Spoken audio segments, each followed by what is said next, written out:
आज की इस वीडियो में मैं आपको कंप्लीट प्रोसेस समझाऊंगा कि आप अपने धान को पैक्स में कैसे बेच सकते हैं, यानी कि बेचने के लिए कैसे ऑनलाइन आवेदन दे सकते हैं। क्योंकि दोस्तों खरीफ धान जो है वो 2022-23 यानी कि 2022-23 का जो है धान अधिप्राप्ति का ऑनलाइन आवेदन प्रारंभ हो चुका है।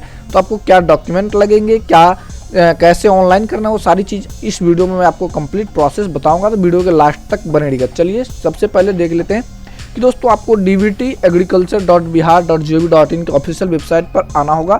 और यहाँ पर जब आप आएंगे तो यहाँ पर देखिए एक यहाँ पे सेक्शन बना हुआ है, कॉलम बना हुआ है यहाँ पर खरीफ धान अधिप्राप्ति 22-23 यानी 2022-23 जो अभी तक आवेदन जीरो है, यानी कि अब आवेदन होना प्रारंभ हो चुका है। यहाँ पर देखिए आवेदन करे का ऑप्शन है, प्रिंट का है, सुधार का है, यानी कि सारा ऑप्शन दे चुका है। तो आपको करना क्या है, सिंपली यहाँ पर आवेदन करने के लिए इस पर क्लिक करना है। अब उनसे पहले हम आपको डॉक्यूमेंट क्या लगेगा वो बता देते हैं। देखिए यहाँ पे किसान में दो कैटेगरी होता है, एक होता है रैयत, एक होता है गैर रैयत। तो रैयत किसान का मतलब हो गया वो आप अपना, यानी कि मान लीजिए आपके दादा का जमीन है, आपके पिता का जमीन है या आपके अपने नाम से जमीन है, तो ये हो गया आपको रैयत कैटेगरी का। और एक होता है गैर रैयत। तो गैर रैयत वो कैटेगरी हो गया जैसे मान लीजिए आप किसी का बटैया कर रहे हो, किसी और का जमीन है और आप उसका बटैया कर रहे हैं या सुधभरना लिए हुए हैं, तो ये सभी चीज़ क्या हो गया गैर रैयत में आता है। और उनका आपको सिर्फ और सिर्फ क्या करना है, खाता खेसरा मालूम रखना है और उन जमीन का जो जमीन जिसके नाम से उसका या नाम से नहीं भी मालूम है उसके नाम का, तो आपको सिर्फ और सिर्फ जिसका जमीन है उसका नाम आपको यहाँ पे सिंपली डालना है। तो आपको सबसे पहले यहाँ पर पंजीकरण नंबर मालूम होना चाहिए ऑनलाइन करने से पहले। तो पंजीकरण कैसे मालूम करेंगे, तो यहाँ देखिए यहाँ पर यदि किसान का पंजीकरण संख्या इस लिंक पर जाकर पंजीकरण करें, यानी मान लीजिए आपने अभी तक पंजीकरण किया ही नहीं है, तो इस पर लेकिन सबका पंजीकरण किया हुआ है। तो आपको जानकारी कैसे लेना है, यहाँ पर देखिए इसी वाले फिर वेबसाइट पर फीड आएंगे और यहाँ पर पंजीकरण वाले पे आएंगे और यहाँ से पंजीकरण जाने पे क्लिक करेंगे, यानी पंजीकरण नंबर जाने। तो आप यहाँ पर 3 ऑप्शन से पंजीकरण संख्या यानी कि अपना पंजीकरण का सारा जानकारी ले सकते हैं। सबसे पहला तो पंजीकरण नंबर ही है और उसके बाद आधार नंबर है, फिर मोबाइल नंबर है। तो आप यहाँ पर जो है मोबाइल नंबर या आधार नंबर देकर जानकारी ले सकते हैं। जैसे यहाँ पे आधार नंबर सेलेक्ट करेंगे, यहाँ पर आधार नंबर देके सर्च कर लेंगे तो आ जाएगा। तो सबसे पहले हम यहाँ पर क्या करेंगे, रजिस्ट्रेशन नंबर जो है यहाँ पे पेस्ट करेंगे और फिर यहाँ पर सर्च वाले ऑप्शन पे क्लिक कर लेंगे। अपना जब रजिस्ट्रेशन नंबर देके यहाँ पे सर्च पे क्लिक करेंगे तो आपका सारा चीज़ जो है ऑटोमेटिक यहाँ पर जो है खुल के आ जाएगा। आपको कुछ करना नहीं है, यहाँ पे ऑटोमेटिक सारा चीज़ आपको यहाँ पे खुल के आ जाएगा। और सिर्फ यहाँ पे देखिए बैंक का नाम, तो यहाँ से आपका अपना और फिर यहाँ पे कह रहा है कि आपका बैंक आधार से लिंक है, तो जी बिल्कुल लिंक है। तो यहाँ पर आएंगे और इसे लिंक कर लेंगे। अब यहाँ पे क्या आप पैक्स का सदस्य हैं, तो यहाँ पे देखिए अगर सदस्य हैं आप, यानी कि पैक्स का मेंबर होता है जो वोटर होता है और सदस्य भी होता है, तो अगर उसमें है तो यहाँ पे हाँ करेंगे, नहीं तो नहीं करेंगे। अब कह रहा है धान देने के लिए पैक्स या व्यापार मंडल का चयन करें। आप किस में देना चाहते हैं, व्यापार मंडल में देना चाहते हैं या फिर आप पैक्स में देना चाहते हैं। दोस्तों सिंपल है कि हम पैक्स में धान देना चाहते हैं क्योंकि यहाँ पे अच्छा खासा रेट मिलता है।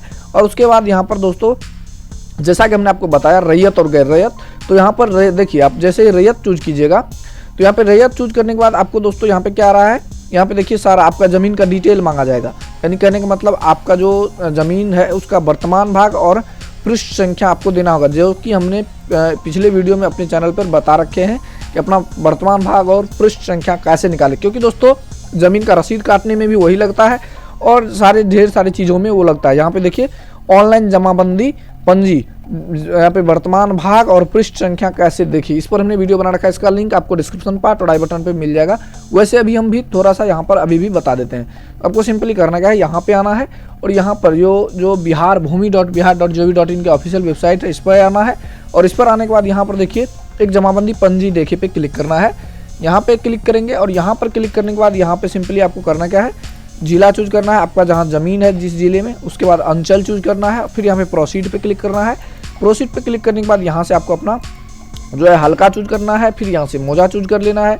फिर आप यहाँ पर जो है अपना प्लॉट नंबर, जैसे मान लीजिए आपको खाता संख्या मालूम है तो खाता यानी खेसरा संख्या मालूम है तो खेसरा संख्या से आप क्या कर सकते हैं, यहाँ से आपको मालूम पड़ सकता है। यहाँ पे खेसरा नंबर दे के फिर यहाँ पे जो है कैप्चा डाल के सर्च कर लेंगे तो आपको मालूम पड़ जाएगा। तो यहाँ से हमें ये पता चल जाएगा। फिर यहाँ पे आपको क्या करना है, आपको यहाँ पर वही नंबर डालना है। यहाँ पे क्या रहा है, जमाबंदी पंजी भाग संख्या और फिर कह रहा है जमाबंदी पंजी पृष्ठ संख्या। तो यहाँ पर आपको दोनों चीज़ डालना है और फिर यहाँ पे ज़मीन का विवरण देखे खोजे पे क्लिक कर लेना है। दोस्तों यहाँ पर जैसे वर्तमान भाग देंगे तो यहाँ पर देखिए हल्का का भी नाम आपको चूज कर लेना है ज़मीन का, जिस हल्का में आपका ज़मीन है। फिर यहाँ से आपको अपना मौजा चूज कर लेना है। फिर यहाँ पर आपको डालना है जो है जमाबंदी पंजी, यानी कि जमाबंदी पंजी वर्तमान भाग, इसमें जो है यहाँ पर देना है भाग संख्या, मतलब वर्तमान भाग होता है, और पृष्ठ संख्या यहाँ पर देना होता है। फिर यहाँ पे खोजे पे क्लिक करेंगे तो आपके नाम से जो ज़मीन है वो आ जाएगा। ये तो क्या दोस्तों कहने का मतलब रैयती के लिए, उनसे अभी हम ऑनलाइन करेंगे रैयत का है, लेकिन आपको गैर रैयत बता देते हैं क्योंकि अधिकतर जो आवेदन गिरता है वो गैर रैयत में ही गिरता है। अब यहाँ पे देखिए जैसे हमने गैर रैयत चूज किया, यहाँ पे बंटवारा है, फिर वार्षिक जो है मासिक किराए पर है, तो यानी कि वो छोड़िए, आप सीधा बटाईदार चूज कर लीजिए। अब कुछ नहीं करना है, अब डायरेक्ट आपको यहाँ पे आ जाना है। यहाँ पे कुछ एक चीज़ है आधार का अतिरिक्त पहचान, यानी कि ये सब नहीं भरना है क्योंकि ये ज़रूरी नहीं है। अब यहाँ से डायरेक्ट आपको क्या करना है, यहाँ पे जिला चूज कर लेना है। फिर यहाँ से आपको हल्का डायरेक्ट चूज करने के लिए ऑप्शन आएगा, हल्का चूज कर लीजिए। यहाँ पे अंचल है दोस्तों, राजस्व अंचल चूज करना है, फिर हल्का, फिर मौजा।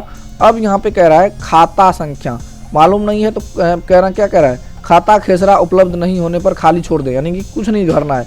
मान लीजिए खाता खेसरा मालूम नहीं है तो कुछ नहीं करना है, सिर्फ और सिर्फ यहाँ पे आपको रकबा दे देना है। क्या कह रहा है, रकबा कह रहा है एकड़ में देने के लिए, तो मान लीजिए हम यहाँ पर एकड़ देंगे, यहाँ पे चलिए मान लेते हैं 1 एकड़ दे देते हैं।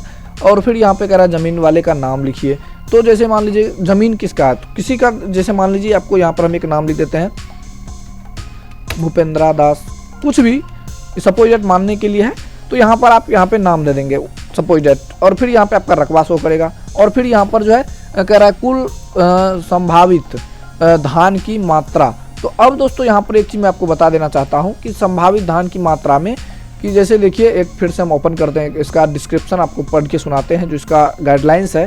यहाँ पर देखिए कह रहा है रैयत किसान के लिए अधिकतम धान 250 कुंटल, यानी कि अगर आपका अपना ज़मीन है तो आप 250 कुंटल यानी कि 250 कुंटल तक दे सकते हैं। और दोस्तों अधिकतम धान की मात्रा 100 कुंटल, ये जो है गैर रैयत किसानों के लिए। अगर गैर रैयत किसान हैं आप तो आपको 100 कुंटल से ज़्यादा जो है ऑनलाइन आवेदन नहीं करना है। और अगर आप गैर रैयत हैं यानी कि रैयत है तो आपको 250 कुंटल से ज़्यादा नहीं करना। तो ये अभी हम आपको सिंपल सपोज डेट के लिए बता रहे हैं। तो यहाँ पर चलिए हम 10 क्विंटल दे देते हैं, और फिर यहाँ पर जो है क्या करेंगे, यहाँ पर सेलेक्ट करेंगे और फिर यहाँ पे गेट OTP पे क्लिक करेंगे। सिंपल है। अब चलिए हम यहाँ पे गैर रैयत वाले पे आते हैं। आपने देख लिया कि कैसे होता है।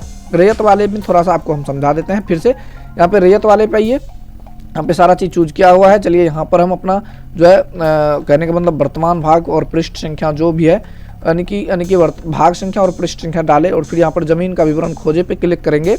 तो यहाँ पर देखिए सारा चीज़ आ चुका है, जिसके नाम से वो नाम यहाँ पर शो कर रहा है, कितना रकबा है वो सारा चीज़ यहाँ पर दिख रहा है, और यहाँ पर कितना ज़मीन है वो सारा यहाँ पे आ चुका है। अब यहाँ पर आपको रकबा भरने की ज़रूरत नहीं है, यहाँ पर रकबा ऑटोमेटिक आ जाएगा।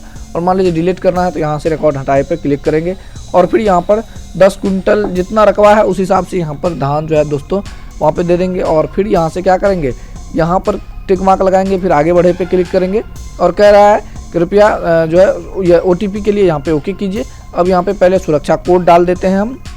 यहाँ पे जो है एक सुरक्षा कोड आता है दोस्तों, यहाँ पे कोड डाल दिए, और फिर यहाँ पे सुरक्षित करे पे क्लिक करेंगे। अब यहाँ पे दोस्तों आपके फ़ोन पे OTP एक भेजा जाएगा, जो OTP आपको यहाँ पर सिंपली क्या करना है, यहाँ पे एक देखिए OTP आ चुका है, आपको आपके फ़ोन पे आ जाएगा, 4 नंबर का एक OTP आएगा, और यहाँ पर डालेंगे और फिर फाइनल सबमिट पे क्लिक कर देंगे। और फिर यहाँ पे देखिए रिकॉर्ड सेंडेड सक्सेसफुली हो गया है, यहाँ पे ओके करेंगे, फिर यहाँ पे ओके करेंगे, और ओके करने के बाद यहाँ पे देखिए ये प्रिंट आउट ले रहा है, ऑटोमेटिक है, ये प्रिंट आउट ले लेगा। और इस प्रकार से आप क्या कर सकते हैं, ईजी तरीके से आप जो है इसे प्रिंट करके आप अपने पैक्स अध्यक्ष को दे देंगे, और आपको कुछ नहीं करना है। क्या करना है, आपको पैक्स अध्यक्ष को दे देना है। यहाँ पे हम प्रिंट पे क्लिक कर लेते हैं, और एक सेव, यहाँ से हम सेव कर लेते हैं। तो दोस्तों ऐसी तरह से आप धान जो है पैक्स में बेचने के लिए ऑनलाइन आवेदन कर सकते हो। तो दोस्तों ये जानकारी कैसी लगी कमेंट करके बताइएगा। वीडियो अच्छा लगा तो लाइक कीजिएगा, चैनल पहले सब्सक्राइब करके बेल आइकन प्रेस कर लीजिएगा। आज के लिए बस इतना ही, दीजिए मुझको इजाजत। जय हिंद, जय भारत।